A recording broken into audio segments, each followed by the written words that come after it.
Lydia Cole nearly dropped the bundle when she heard the horse coming. Her arms were shaking, her fingers were numb, and the rope biting into the wood had already cut a red mark across her palm. Her little boy stood a few steps away, trying to drag a broken branch twice his size, jaw set hard like a man much older than 6. When the rider came through the trees, Lydia did not step back.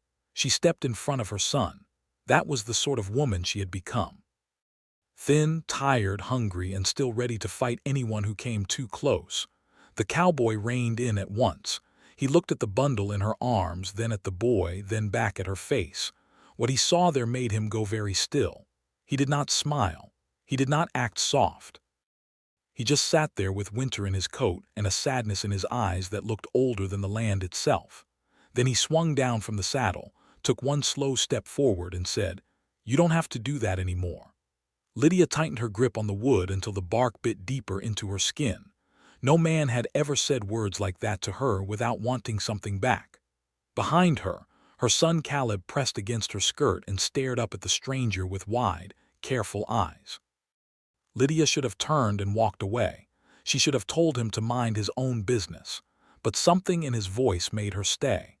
Why would a man who looked half buried in his own grief care if a stranger was freezing in the woods? The man's name was Eli Mercer, and he owned the spread east of the cottonwoods, where the grass rolled long and flat toward the open Nebraska prairie. Folks in Red Bluff said he had not been the same since the fever took his wife and little daughter 3 winters earlier. They said he still worked like 2 men, spoke like half a man, and lived in a house that had gone too quiet. Lydia knew none of that yet. All she knew was that he was strong, broad through the shoulders, and looking at her bundle of firewood like it offended him. "I can carry my own load," she said. "I can see that," he answered. His voice stayed calm. "Question is whether you should have to." That stung more than she liked.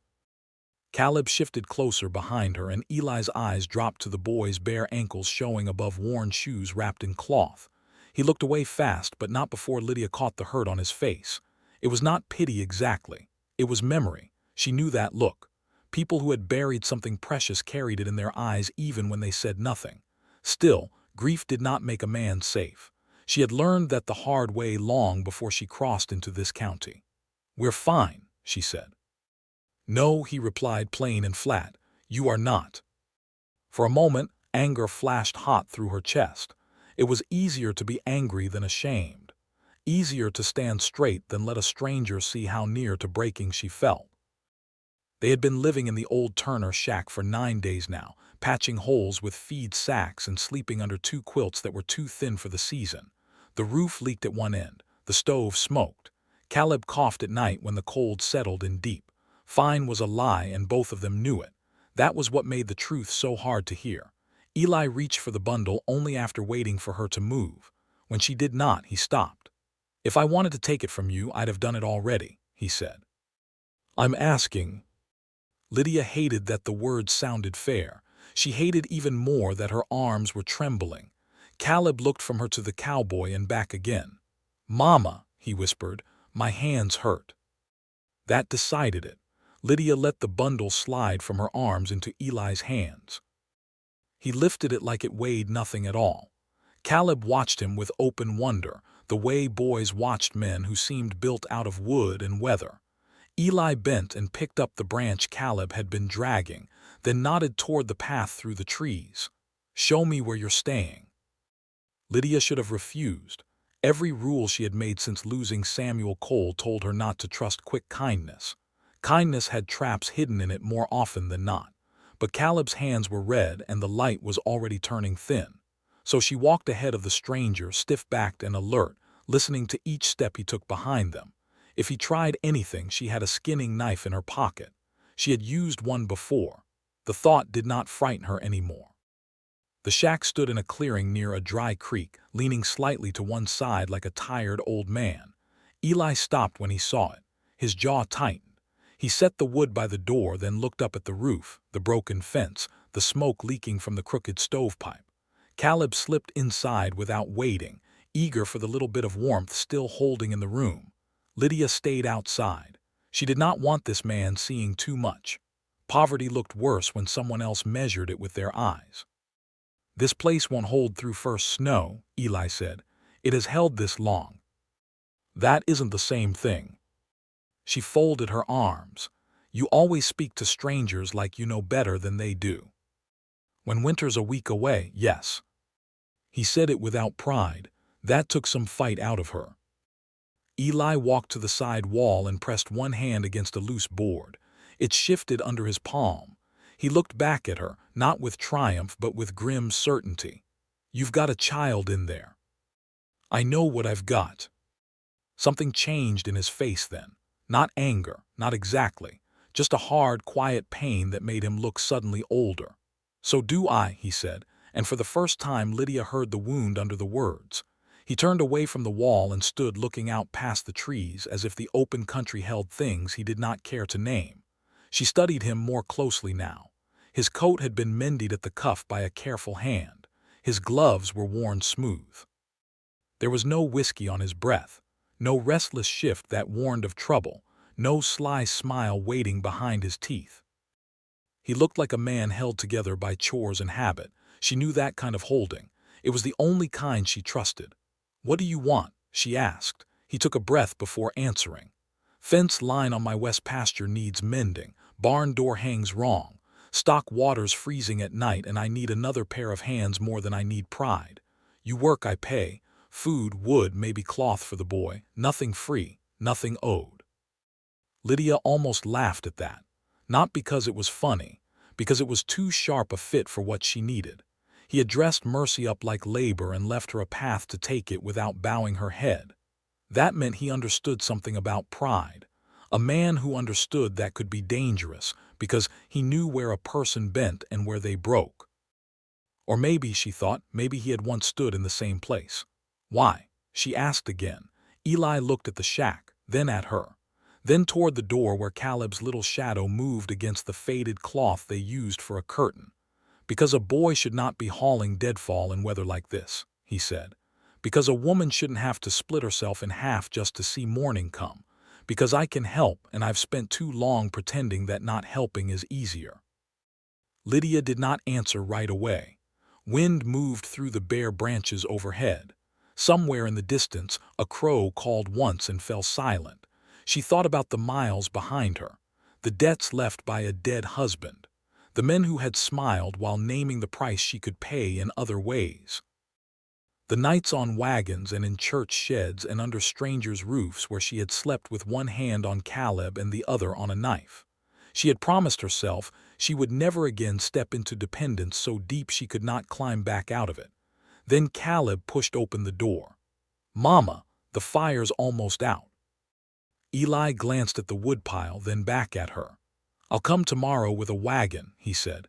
"You can say no when I get here if you still want to, but tonight you keep that stove fed, and tomorrow we talk work." He turned and started for his horse before she gave him permission. That startled her more than anything. Most men pushed when they sensed a weak place. This one stepped back. Caleb ran to the edge of the porch and watched him go.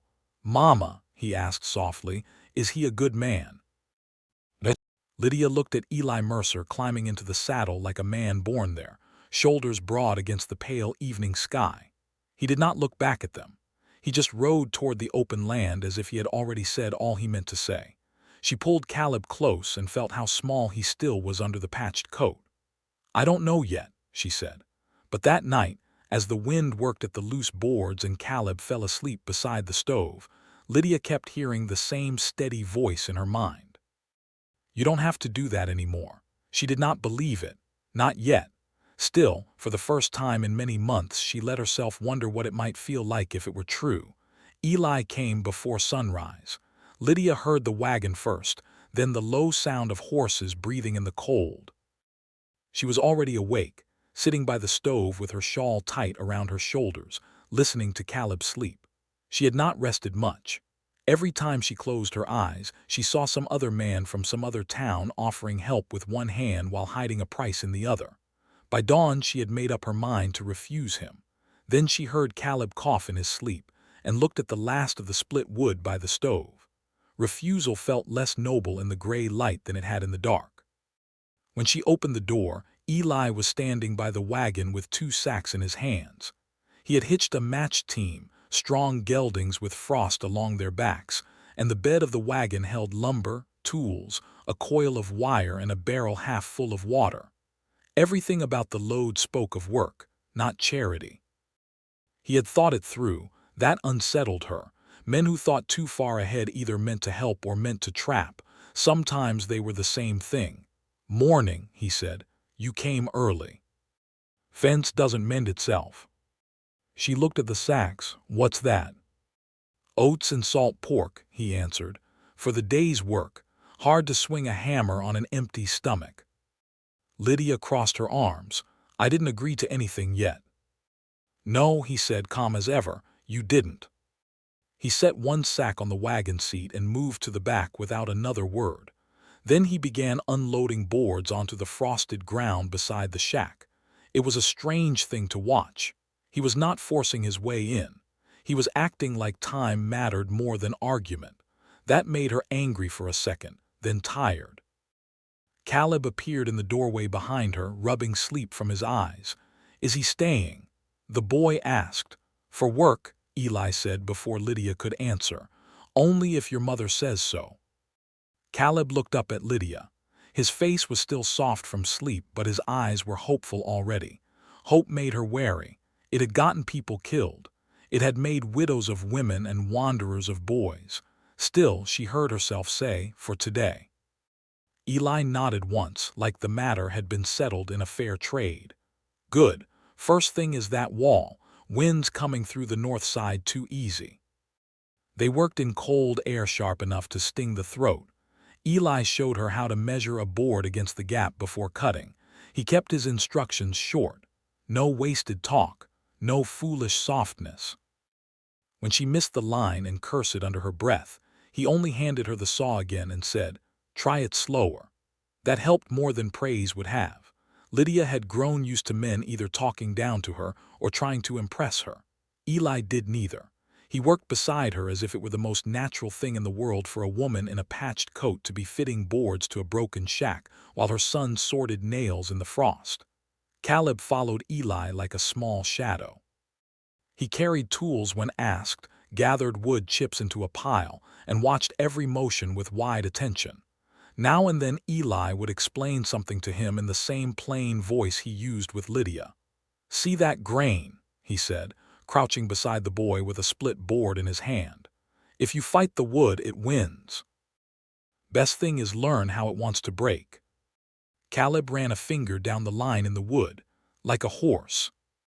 Eli's mouth moved, almost a smile, exactly like a horse.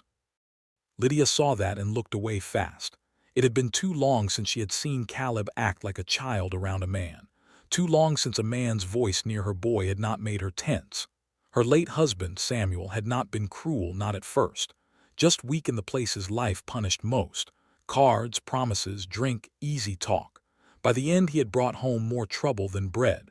Lydia had buried him with tired eyes and an empty purse.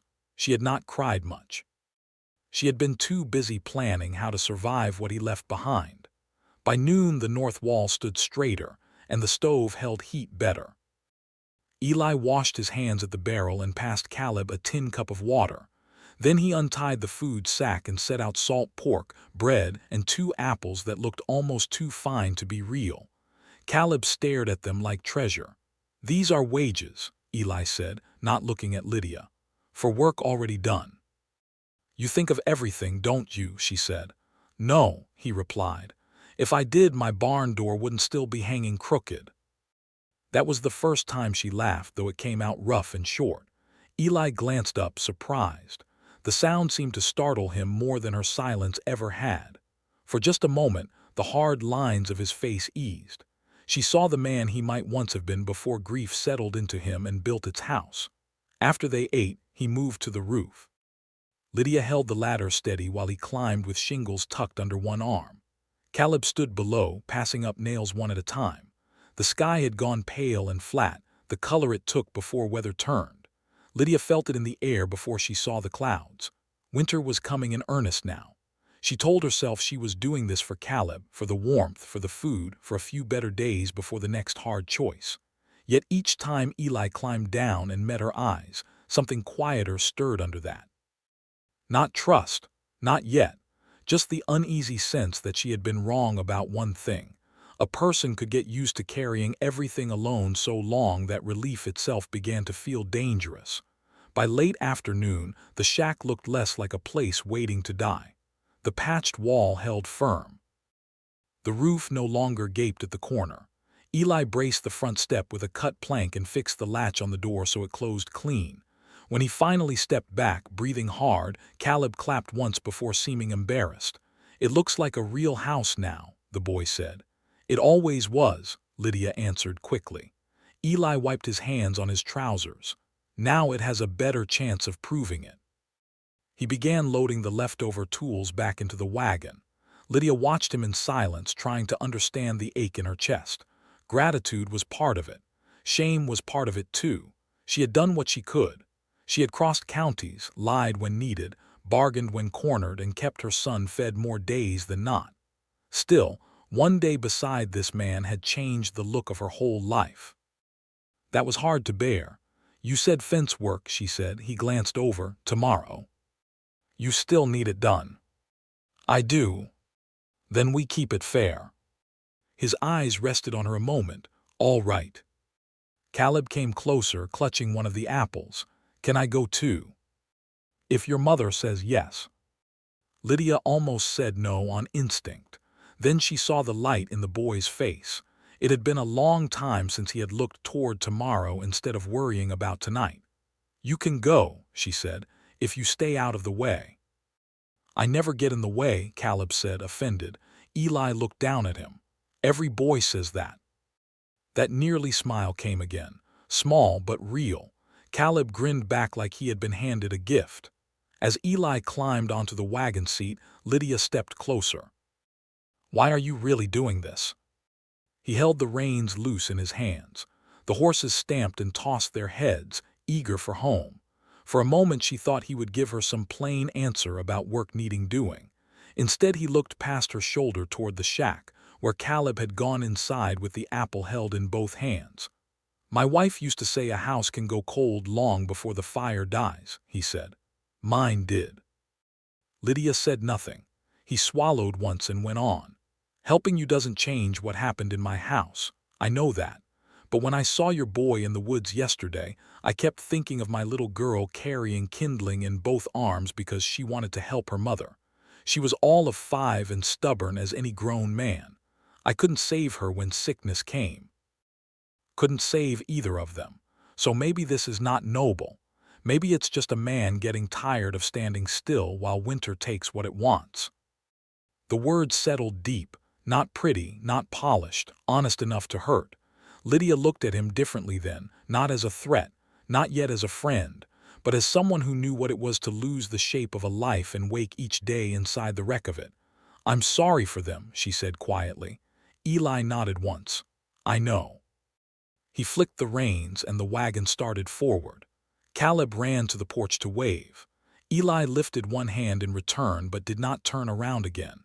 He rode east through the bare trees and the low light until the wagon disappeared. That night, the shack held warmth better than it ever had. The boards no longer rattled so hard. The wind still came, but softer now, pushed back by labor and lumber and a man who had known where the worst cracks would be before she pointed them out. Caleb ate his bread slowly, saving half the apple for morning because he wanted it to last. "Mama," he said from his pallet by the stove, "Mr. Mercer is lonely." Lydia looked up from the sock she was mending. "What makes you say that?" "He listens like lonely people do." She went still. Children saw too much when grown folks forgot to guard their faces. And how do lonely people listen? They listen hard, like they don't hear voices much. Lydia stared at the little fire until it blurred. Then she set the sock in her lap. "Get some sleep." Caleb obeyed, but not before asking the one thing she had been avoiding all evening. "Are we going to stay here now?" Lydia did not answer for a long time. The room smelled of pine smoke, cold cloth drying by the stove, and fresh-cut wood. Things felt steadier than they had that morning. Still, steadiness could vanish fast. She had lived too much life not to know that. "I don't know," she said at last, "but tomorrow will work." It was all she could promise. Yet when she lay down beside the stove and listened to the winter wind fail to break through the wall, she admitted one truth to herself in the dark. Eli Mercer had stepped into her life like a man offering only work, but he had brought something else with him too, not safety. Safety was too big a word. Not yet, but the shape of it. The first outline. The first dangerous hint that she and Caleb might not have to keep running forever. The next morning broke hard and white across the prairie. Frost covered the grass like crushed glass, and the sky had that thin, pale look that promised no warmth at all. Lydia wrapped Caleb in every layer she could spare, then tied her own shawl tight and stepped out with him just as Eli's wagon rolled into view. He had brought an extra pair of gloves for the boy. He did not say where they came from. He only handed them down like a tool a person might need for the day. "Too big," Caleb said, turning them over in his hands. "You'll grow," Eli replied. Lydia almost refused them on instinct. Then she looked at Caleb's cracked knuckles and said nothing. Eli gave a short nod as if silence was enough. It was one more thing she could not decide whether to resent or be grateful for. His place stood a little higher than the surrounding land, a weathered house with a wide porch, a stout barn, and corrals that showed the steady care of a man who trusted labor more than luck. Smoke rose from the chimney in a clean line. The sight of it struck Lydia harder than she expected. A home with enough wood stacked for a season. A roof that sat straight. A yard where things stayed because someone had built them to stay. Caleb stared too, open and curious. She touched his shoulder lightly, reminding him with that one motion to mind himself. Eli climbed down and began unhitching tools from the side of the wagon. "Fence first," he said. "West line. Cattle press there when the wind turns." Lydia looked at the house. No one inside. His hands paused only a second. "No." He said it so flat she knew better than to ask more. "Not yet." He took a coil of wire over one shoulder, an axe in one hand, and led them toward the west pasture. Caleb trotted between them, his breath puffing in small white bursts, too full of new sights to keep quiet. "Are those all yours?" he asked, pointing at the cattle. "They eat my hay, so I suppose they are." "That big red one looks mean." "He is mean." Caleb's eyes widened. "Then why keep him?" Eli glanced back. "Because mean cattle still need tending, and sometimes they grow into useful ones." Lydia heard the dryness in his voice and almost smiled. Caleb did smile, then looked up at her as if to make sure it was allowed. She gave the smallest nod. The boy turned forward again, lighter already. The west fence ran along a shallow draw where the land dipped and the wind hit harder. Two posts leaned, one had cracked, and a stretch of wire sagged low enough to invite trouble. Eli handed Lydia a maul and pointed to the first rotten post. "We pull that one," said another, "tighten wire after." She planted her boots and swung. The post shifted once, then again. Eli joined her without a word, and together they worked it loose. It was solid physical labor, the kind that left little room for memory. Lydia preferred that. Memory was worst in stillness. Give her a hammer, a washboard, a pot to scrub, a road to walk, and she could keep her mind from wandering where it had no business going. By midday she had sweat under her coat despite the cold. Eli worked steadily beside her, never wasting motion. Caleb gathered old nails into a tin pail, sorted tools, and asked more questions than either grown person answered. Yet the work moved faster because of him, not slower. He brought water when asked. He held the spool when Eli ran fresh wire. He listened the way boys listened when something in them had already decided who they wanted to become. When the sun stood high, Eli led them back to the house for dinner. Lydia stopped on the porch before entering. The door stood open, and warmth rolled out to meet them, carrying the smell of coffee and old pine boards. She had been inside richer homes than this in her married years, before debt hollowed everything out, but none that made her chest tighten quite the same. This house felt lived in and empty at once. Both truths sat side by side. Caleb stepped in first and halted before the stove. "It's hot in here." "It ought to be," Eli said, hanging his hat. "I pay good money for wood." Lydia stayed near the door, taking in the room. A Bible on the shelf, a worn rocking chair by the window, 2 mugs set neatly by the wash basin, a sewing basket under a side table, untouched long enough for dust to gather along the handle. On the mantel stood a small carved bird beside a faded ribbon and a framed photograph of a woman holding a little girl on her lap. Eli crossed the room before she could look away. He picked up the picture and set it face down on the mantel. He did it carefully, not hiding them, protecting something. "I'm making stew," he said. Lydia blinked. "You cook." "I eat, same difference." "It is not the same difference." He glanced at her. "Then maybe that's why mine tastes the way it does." Caleb laughed out loud. The sound filled the room so suddenly that all 3 of them seemed to pause around it. Eli turned back to the stove. Lydia took off her gloves slowly, watching the line of his shoulders. He had invited them in without asking for gratitude. He had turned the photograph without shame or excuse. There was a decency to that. A man should not have to display his dead to prove he loved them. They ate at the kitchen table. The stew was thick, plain, and salted too much. Caleb scraped his bowl clean. Lydia did too. Hunger made poor company and honest judgment. After the first few bites, she noticed other things. The bread was fresh.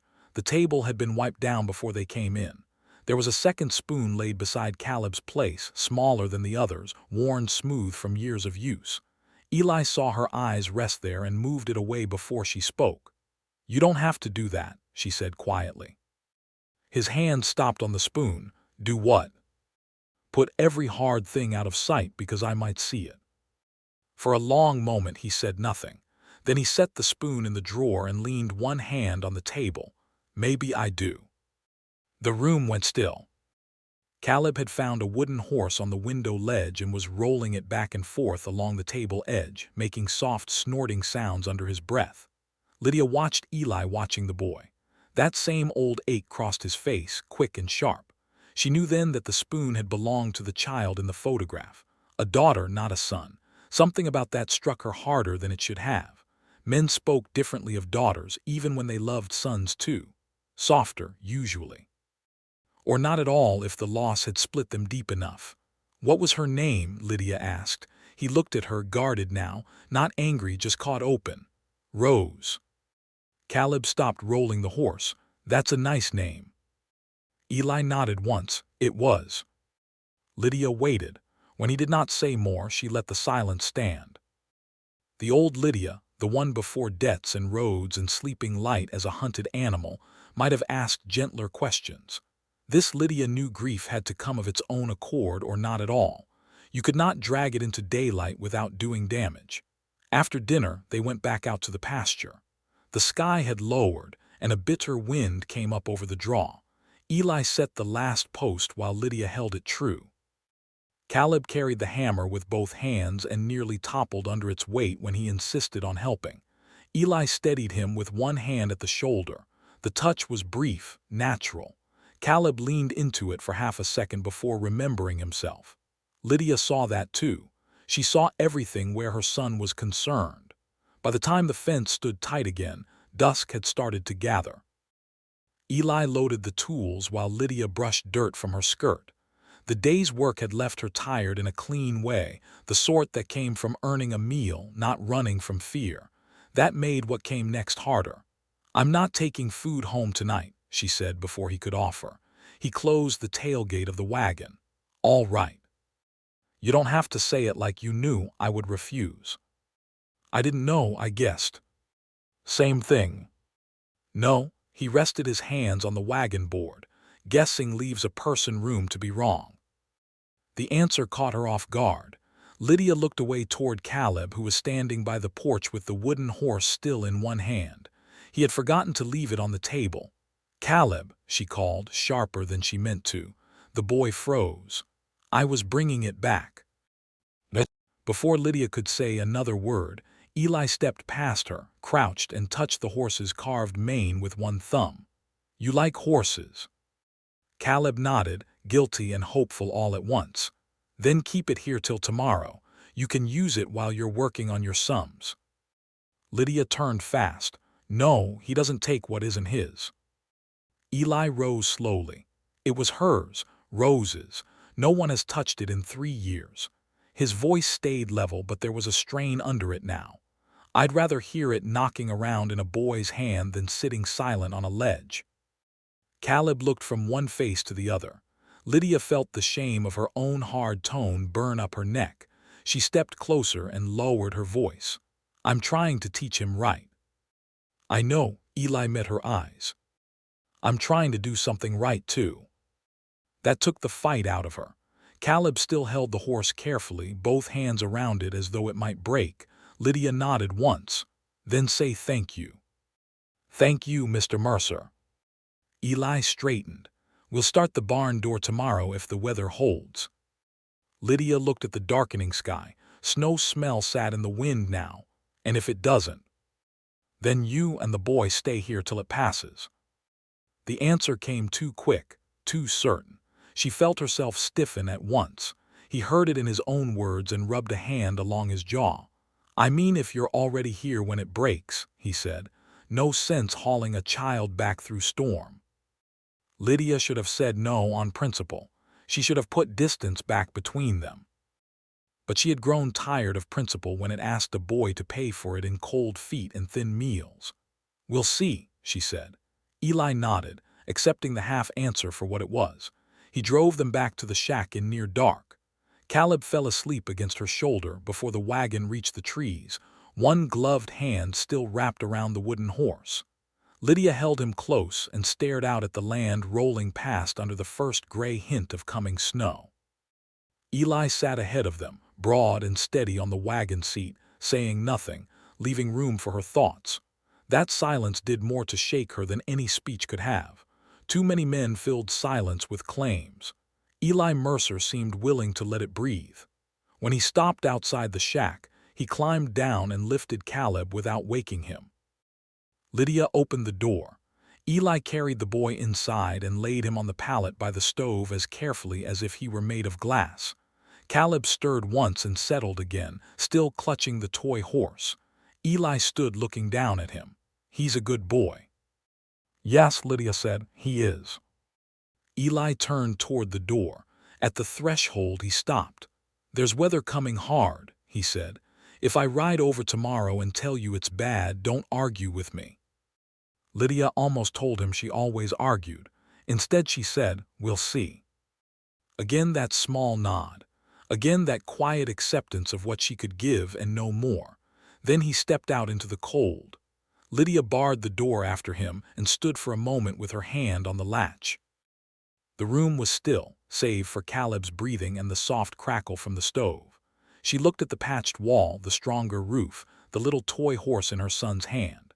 Then she looked toward the dark window where Eli's shadow crossed once before vanishing into the night. She was in trouble and she knew it. Not because a man had offered help. That alone was nothing new. She was in trouble because this one had begun to feel safe. And safety, once wanted, could break a person faster than hunger ever did. The storm arrived the next morning, howling in from the north with a violence that made the trees bow low and the cattle huddle together, heads down and tails twitching uneasily. Lydia woke to the sound of the wind battering the shack's walls, the cold air sneaking in around the edges of the doorframe. She could hear the faint creak of the roof, the same roof Eli had patched only days ago. She rose quickly, adjusting the blankets around Caleb, whose chest still rattled faintly with the remnants of a cough. He was still asleep, wrapped tightly in the quilt, but his skin was damp with fever again. That made the knot in Lydia's stomach tighten. She had hoped the fever would break. She had hoped, in the quiet, desperate way a mother hopes when there's no other choice, that they would be spared another sickness that lingered. She moved to the stove and added more wood. The fire crackled, but the room was still too cold. She thought of Eli, his quiet way of working, and the things he had said in passing about how to keep warm when winter came too early. She thought of his hands, the way he moved with purpose, and for the first time since coming here, she felt the weight of not having someone to share the load with. She could carry the burden of survival. She had done it alone before, but carrying it alone with a child who was already struggling against winter felt like something she couldn't manage. When Caleb woke, his cheeks flushed with fever again, Lydia felt the weariness press down hard on her chest. She sat beside him, smoothing his hair back, but the worry gnawed at her. She couldn't do this alone much longer. Not in this weather, not with a sick child, but she could not ask Eli again, not yet. It would cost too much to admit how close she was to breaking. Outside, the wind had turned from cold to bitter, and the snow began falling in thick, heavy flakes that obscured the ground. The storm's fury seemed to match the tension in her heart.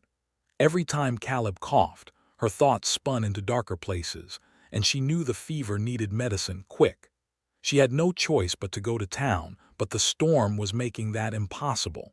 She knew it was too dangerous to try. Lydia glanced toward the door, then back to Caleb, still too weak to stand. She had no way to fix this. Eli had warned her about the storm.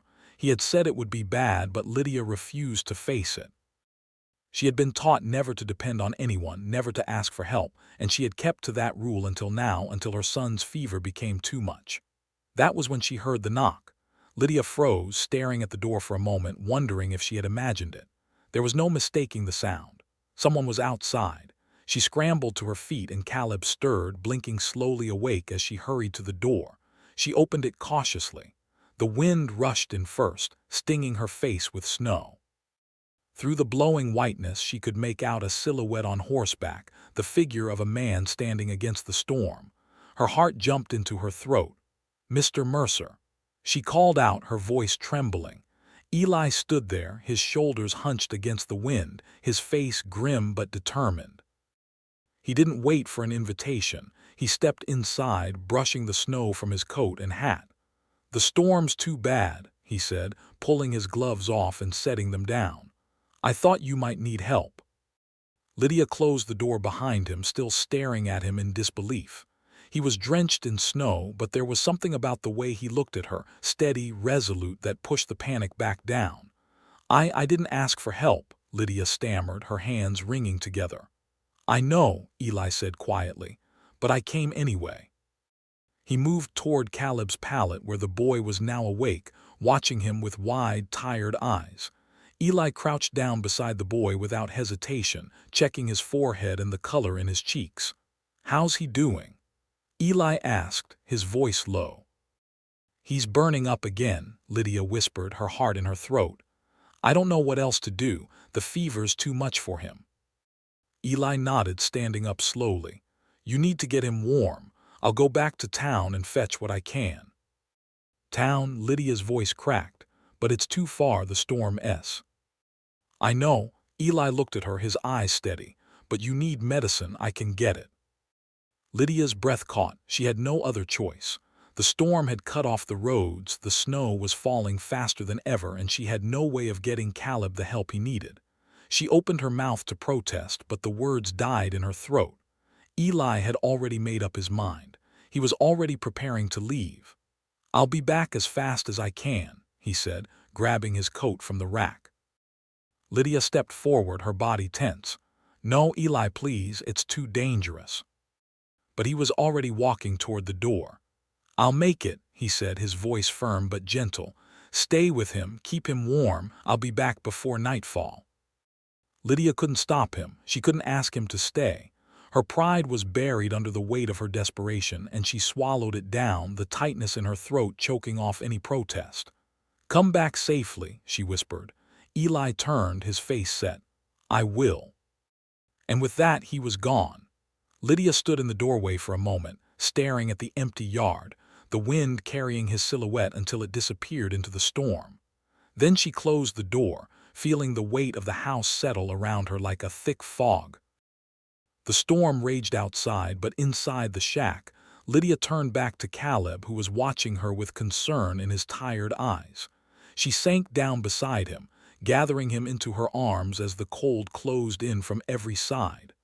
"Don't worry, baby," she whispered, brushing his hair back. "Everything will be all right." But as the night stretched on and the fire burned lower, Lydia knew deep down that she had no way of knowing whether that was true. She could only wait and hope, praying that Eli would return and that the storm would pass before the night was over.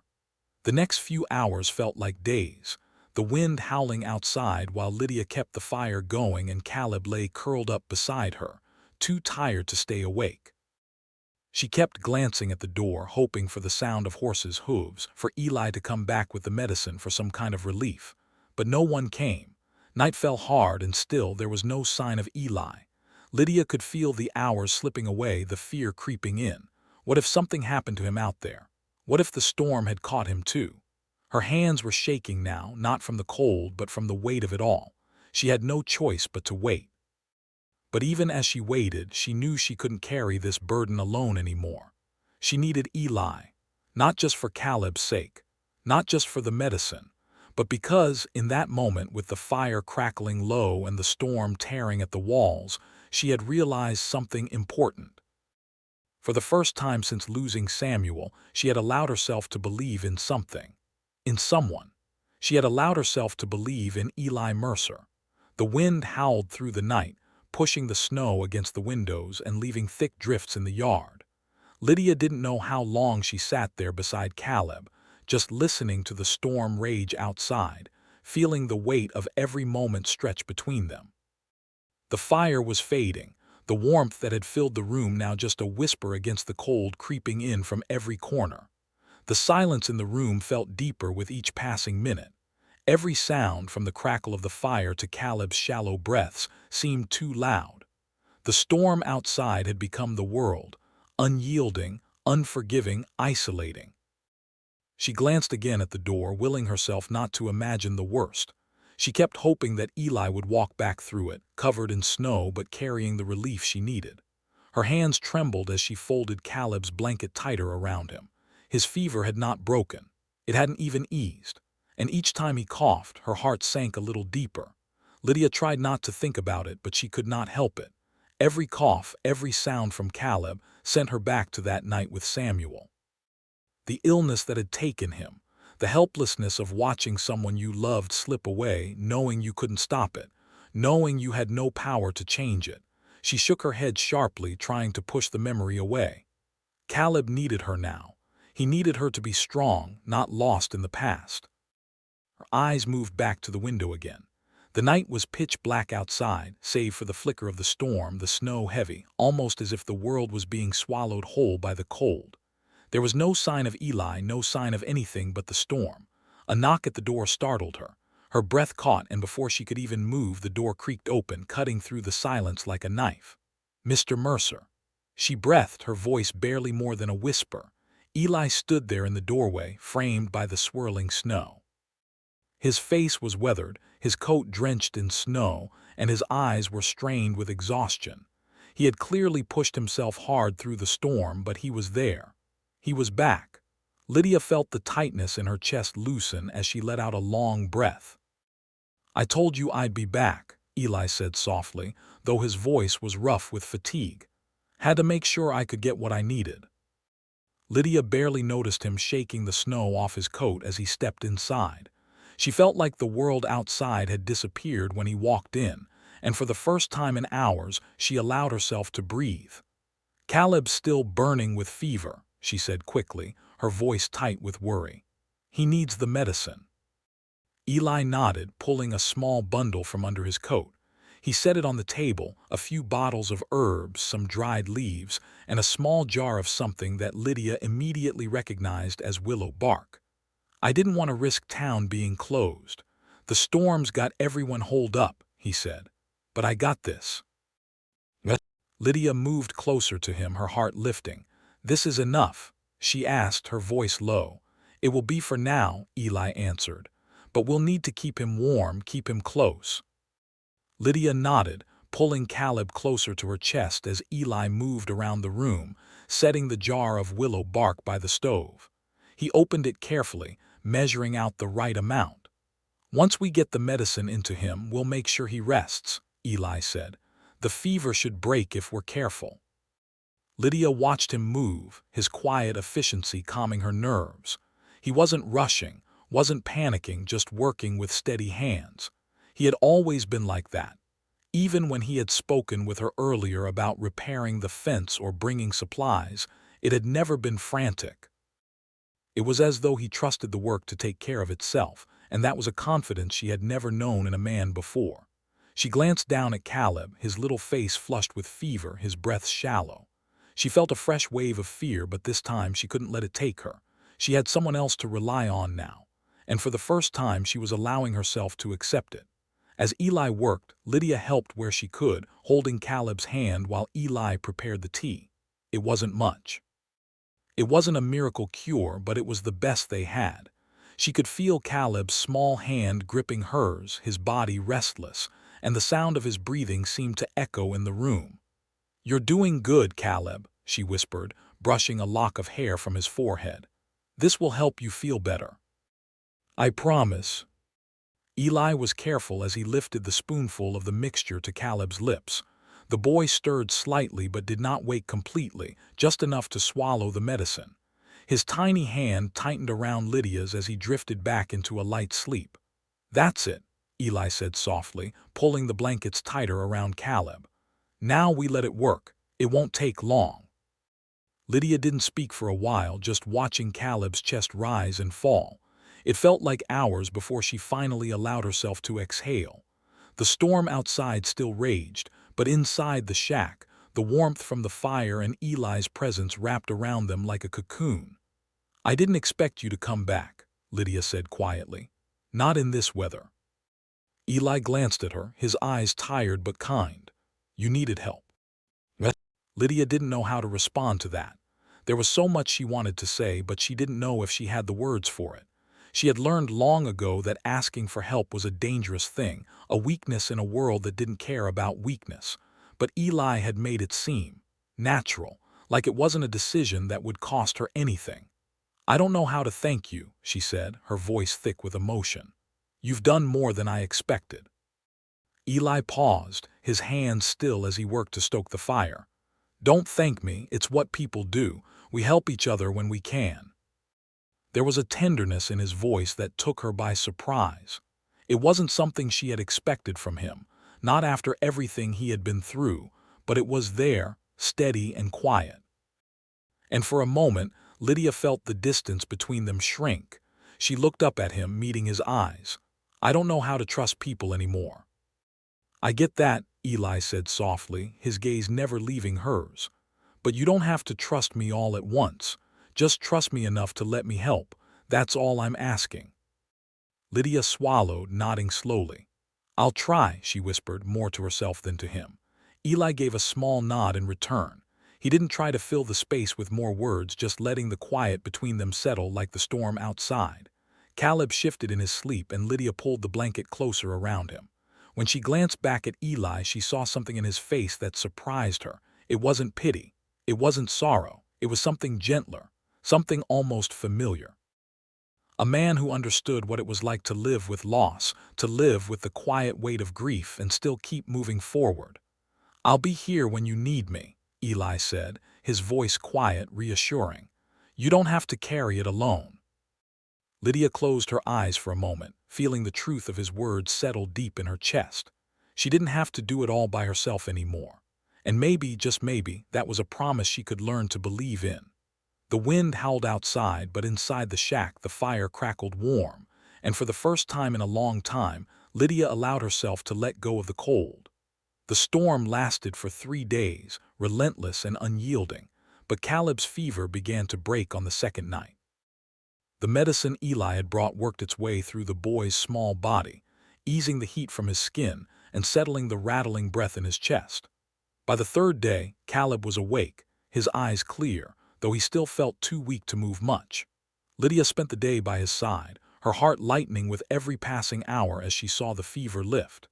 Eli stayed nearby, working at his own steady pace, checking the cattle and maintaining the barn, but always careful to glance in on them when he thought she wasn't looking. He made sure the fire never waned too low and always left a small offering of bread or biscuits by the door when he went out. That morning, as the storm eased, Lydia stood in the doorway of the shack, watching the wind shift the last remnants of snow from the ground. The air smelled different now, brisk, crisp, as if the storm had scrubbed the earth clean, leaving it fresh. She stepped outside, feeling the sun's faint warmth on her face for the first time in days. The land was still, the silence that followed the storm always making everything feel strangely quiet, as though the world was holding its breath. It was then that she noticed Eli, his horse tethered near the barn, walking toward her with purposeful strides. He carried a small bundle under his arm, wrapped in cloth. "I thought you might want to get out," Eli said, his voice rougher than usual, but there was something softer in his eyes today. "I'm about finished with the repairs on the barn, but I figured you might need a minute. This'll help keep the place warm until you're ready to do the rest." He held out the bundle, and Lydia's heart skipped a beat when she saw what it was, a stack of fresh firewood, neatly split and bundled. It wasn't much, but it was enough to get through the next few days without worrying about it again. Lydia looked at him, not knowing what to say. There was something in the way he stood, the way he looked at her without expecting anything, just offering. It unsettled her. This kind of kindness was foreign, unexpected, and it both eased and weighed heavily on her heart at the same time. "You didn't have to do that," she finally managed, her voice softer than she had intended. "I did," Eli replied simply, his gaze steady. "Couldn't leave you with the work, not after all this. And I figured the kid could use a little more time to heal, you too." She stood there, not knowing how to respond. No one had ever done something like this for her without expecting something in return. No one had ever simply helped without a hidden cost. But Eli wasn't like anyone she had known before. He had a way of making everything seem like it was just the right thing to do, and that was terrifying in its own way. Lydia looked at the firewood again, her fingers brushing the rough edges of the stacked logs. "Thank you," she said quietly, her voice thick with emotion she hadn't expected. He nodded. "You're welcome." They stood there for a long moment, neither one of them speaking. There was nothing left to say, not right now. The storm had passed, and the coldness that had crept into their lives over the past few months seemed to ease just a little. The wind still cut through the trees, and the land was still wild, but in this small corner of it, Lydia felt a shift. Things weren't perfect. They might never be. But for the first time in a long while, she felt like there was room to breathe. Caleb's voice called from inside, breaking the silence. "Mama, can I have some of the bread?" Lydia smiled, her heart lifting. "Of course, baby," she called back. Then she turned to Eli. "I better get back inside before he eats everything." Eli chuckled, a rare sound that seemed to soften the air around them. "I'm sure he'll leave a crumb for you." What? Lydia raised an eyebrow, but she couldn't help the small laugh that slipped past her lips. She turned back toward the door, but before she reached it, she paused and glanced back at him. "You know, you don't have to keep doing this," she said, her voice quieter now, unsure of how to voice the gratitude that was swelling inside her. "I can manage." Eli met her eyes, his face unreadable for a moment. Then he took a step closer, setting the bundle of wood down near the porch.